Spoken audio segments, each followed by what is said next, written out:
네, 이렇게 한반도 긴장이 높아지는 분위기인데 당장 어떤 일들이 일어날 수 있는지 정재훈 기자와 짚어보겠습니다.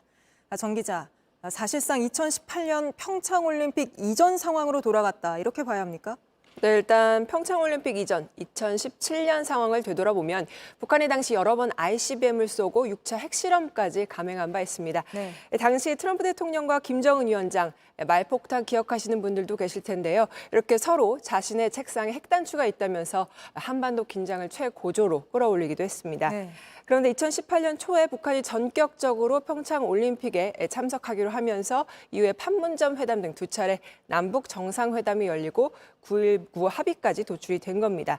북한의 이번 선언으로 남북 관계는 사실상 5년 전으로 되돌아갔다고 볼 수 있습니다. 네, 당연히 그러지 않길 바라지만 일각에서는 올해 안에 북한 도발이 다시 시작될 거다 이런 전망도 나오잖아요. 구체적으로 어떤 도발이 예상되고 있습니까? 네, 여러 시나리오가 있는데요. 일단은 북한이 휴전선과 가까운 곳에서 이렇게 대규모 군사 훈련을 할 수도 있고요.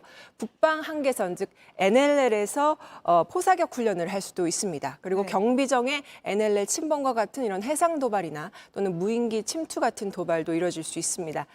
즉 북한이 이제는 대놓고 언제든지 긴장 국면을 조성할 가능성이 있는 겁니다. 그러자 공군과 육군 등이 어제를 기점으로 해서 전 장병에게 근무복 대신에 전투복을 입어라라고 지시를 내리기도 했습니다. 네, 전문가들은 이렇게 사실상 폐기 수순을 밟는 게 그렇게 갑작스러운 일은 아니다 이렇게 얘기하죠. 네, 우선 우리 정부는 전적으로 북한이 먼저 원인을 제공했다라는 입장입니다. 다만 지난해 5월 윤석열 정부가 들어선 초기부터 정부가 계속해서 주장해온 게 9.19 합의 폐기입니다. 따라서 이번 조치는 어느 정도 예상된 수순으로 볼 수는 있겠는데요.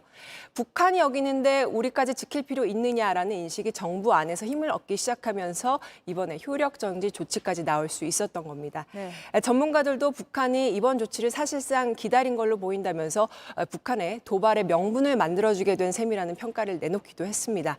이 때문에 우리 정부도 파기라는 이 단어를 좀 자제하고 있는데요.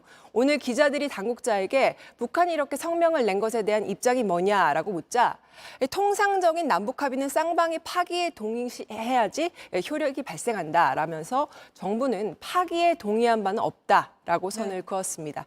그러니까 9.19 합의 파기 자체는 예상된 수순이었지만 남북 모두 먼저 공식적으로 파기했다라는 책임은 좀 피하려고 하는 모양새입니다. 네, 알겠습니다. 여기까지 들어보겠습니다. 정재훈 기자였습니다.